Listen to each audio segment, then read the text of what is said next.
Arti bekerja untuk Tuhan. Apapun juga yang kamu perbuat, perbuatlah dengan segenap hatimu seperti untuk Tuhan dan bukan untuk manusia. Kolose pasal 3 ayat 23. Manusia memang diciptakan Tuhan untuk bekerja. Pada mulanya, pekerjaan bukanlah sesuatu yang berat ataupun hal kurang bisa dinikmati.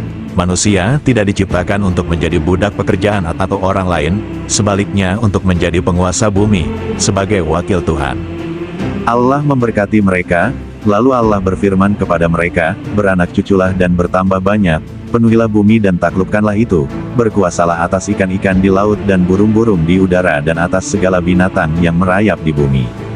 Kejadian pasal 1 ayat 28. Walaupun manusia tidak dapat dibandingkan dengan Tuhan penciptanya, dalam batas-batas tertentu manusia bisa membuat atau menciptakan sesuatu yang baik atau indah bagi sesamanya.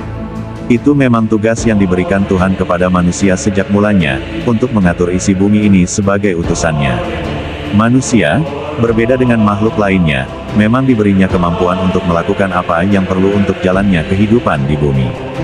Sebagai manusia yang bisa berkarya, salah satu kewajiban manusia dalam membuat sesuatu hasil, baik itu kecil ataupun besar, adalah untuk merampungkan tugasnya dengan baik sehingga mereka yang memakai atau menggunakannya akan mendapat manfaat dan bukannya masalah.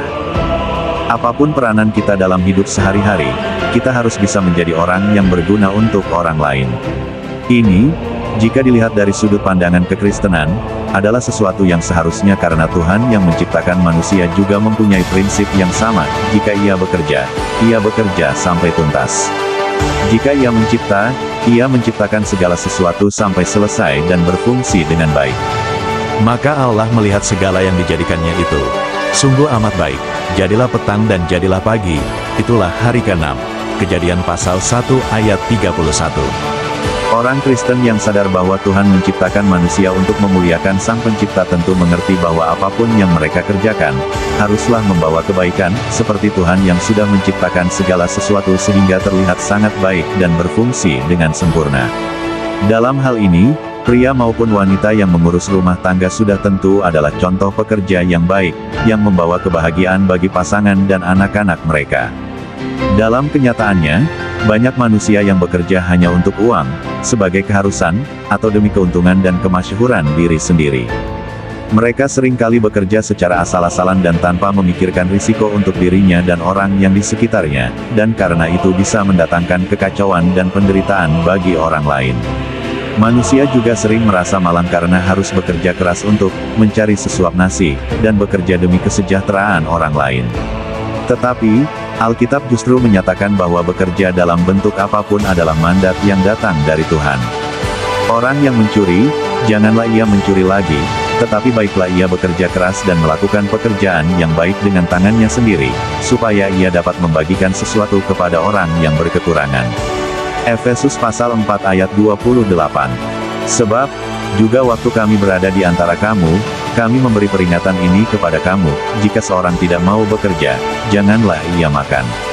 Kami katakan ini karena kami dengar, bahwa ada orang yang tidak tertib hidupnya dan tidak bekerja, melainkan sibuk dengan hal-hal yang tidak berguna.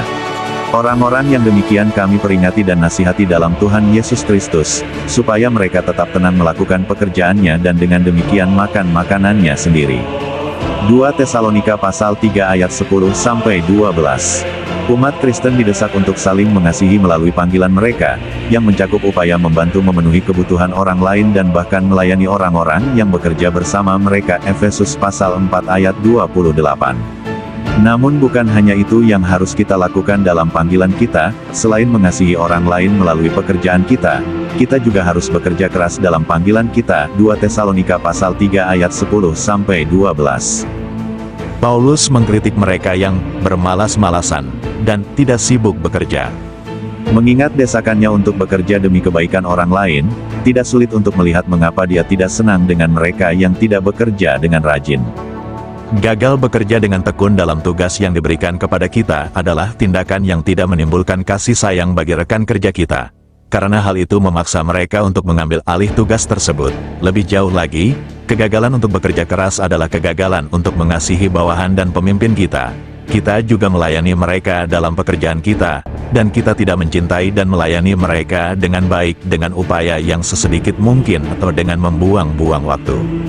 Rasul Paulus juga mengeluarkan kata-kata tegas bagi mereka yang menolak bekerja, dengan memberitahu kita bahwa gereja harus menunjukkan kebijaksanaan dan kebijaksanaan dalam melayani mereka yang membutuhkan. Sederhananya, orang yang tidak mau bekerja, tidak boleh makan. Jelas sekali, Paulus tidak memaksudkan mereka yang tidak bisa bekerja karena penyakit, cacat parah, atau penderitaan berat lainnya. Ia juga tidak berbicara tentang orang-orang yang dengan tekun mencari pekerjaan namun belum juga menemukannya. Sebaliknya, ia berbicara tentang mereka yang mampu bekerja namun tidak mau bekerja. Umat Tuhan harus bermurah hati terhadap orang sakit, terhadap orang lemah, dan terhadap mereka yang sedang mencari pekerjaan namun tidak dapat menemukannya karena hal-hal di luar kendali mereka. Inilah salah satu alasan mengapa gereja harus berhati-hati dalam memilih pemimpin yang tidak hanya berbelas kasih tetapi juga cerdas. Mereka harus memberikan bantuan secara bijaksana, tidak menutup hati terhadap yang membutuhkan tetapi juga memberikan semangat kepada mereka yang mampu menghayati etos kerja tinggi berdasarkan Alkitab. Faktanya, orang-orang beriman harus menjadi pekerja terbaik, apapun panggilan mereka, karena kita telah diberikan dua motivasi kuat dalam bekerja, cinta terhadap sesama dan kemuliaan Tuhan. Umat beriman harus sungguh-sungguh menjalankan panggilan mereka, dan mengabdikan diri mereka pada pekerjaan yang halal dan terhormat, yang tanpanya kehidupan manusia akan sengsara. Perintah Tuhan untuk mengasihi sesama kita bukanlah sebuah prinsip abstrak atau sebuah panggilan untuk sekedar sentimen belaka. Sebaliknya, kita harus mengasihi sesama kita secara nyata, dan kasih itu harus ditunjukkan bahkan ketika kita sedang bekerja dalam pekerjaan kita. Kita harus bertanya pada diri sendiri apakah orang lain akan melihat kita sebagai pekerja yang rajin. Orang juga bisa menilai apakah kita benar-benar suka menolong sesama pekerja. Jika tidak, itu mungkin berarti kita tidak mengasihi sesama kita sebagaimana seharusnya. Hari ini marilah kita memikirkan apa yang perlu kita persiapkan dan lakukan di hari-hari mendatang. Firman Tuhan berkata bahwa Ia sudah menciptakan apa yang baik untuk kita, dan karena itu kita harus bisa memakai dan mengelolanya dengan baik. Biarlah kita mau bekerja untuk kemuliaan Tuhan dan bukan sekadar memenuhi kewajiban kita.